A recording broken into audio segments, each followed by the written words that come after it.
nous sommes dans une démarche continue, c'est-à-dire que les outils qui se mettent en place doivent être améliorés, enrichis au fur et à mesure, et c'est ce que Yann Tréméac va nous présenter en abordant les perspectives sur lesquelles nous allons travailler dans le cadre de ce programme. Yann Tréméac, qui est chef adjoint du service transport et mobilité de l'ADEME.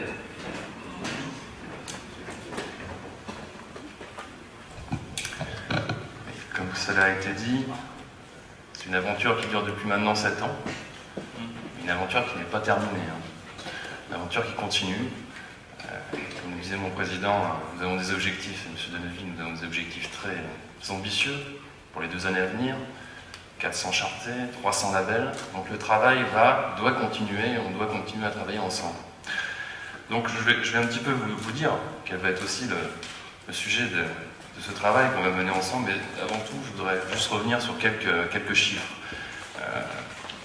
Effectivement, les transporteurs, la profession a fait beaucoup de progrès. On voit sur ces petits diagrammes, je ne vais pas m'étendre, je ne vais pas vous asséner trop de chiffres, mais quand même, il faut les noter.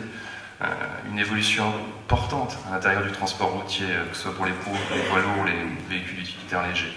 Stagnation pour le CO2, une baisse très notable pour les NOx et les PM depuis 1993, notamment liée à l'introduction des nouvelles normes Euro. Juste pour encore vous asséner quelques chiffres tout de même, la part du secteur transport, c'est à peu près un petit peu moins de 40% des émissions totales en France, et le transport routier représente 90% encore des émissions de NOx. Il nous reste du travail à faire, mais beaucoup a été fait. Juste pour le dire encore, on constate une baisse de plus de 49% pour les PM2.5 et 55% pour les PM10 entre 1990 et 2013. Voilà, tous ces chiffres sont là pour dire, oui, la profession avance, elle fait beaucoup d'efforts pour nous permettre de donner des résultats à cet bel objet qu'est la charte CO2. Bon, j'insisterai juste sur un point, c'est que effectivement, les émissions sont pas obligatoirement homogènes sur le territoire, elles sont plus intenses en zone urbanisée où vivent 80% de la population. Ainsi, le trafic routier est à l'origine de 30% des émissions de PM2.5 en région Île-de-France et 58% des émissions de PM2.5 à Paris. Voilà, encore du travail à faire. Alors, qu'est-ce qu'on va faire dans les années à venir? Le premier axe, première perspective, ça va être la prise en compte des polluants atmosphériques, les PM, les NOx, les COV.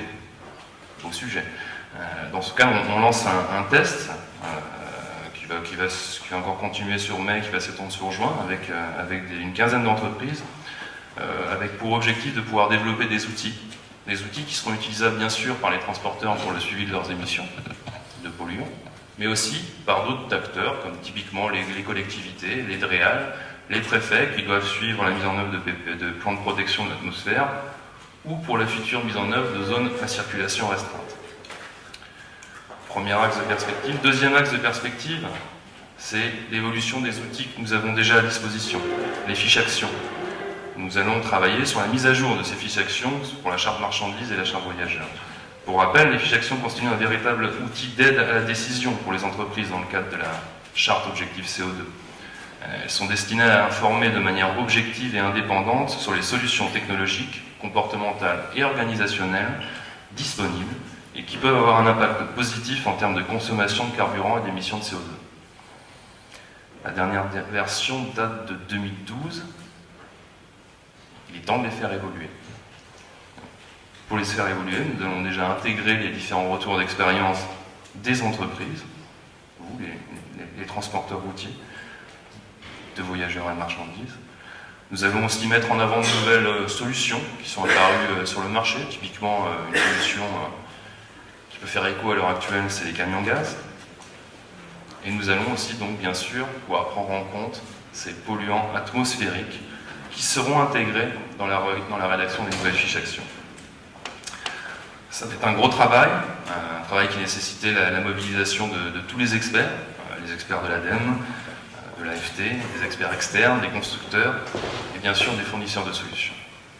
Donc voilà pour les perspectives majeures et je le redis encore, merci à tous pour ce bel objet que nous avons co-construit ensemble et que nous construirons de construire ensemble pour qu'il permette de donner tous ses fruits.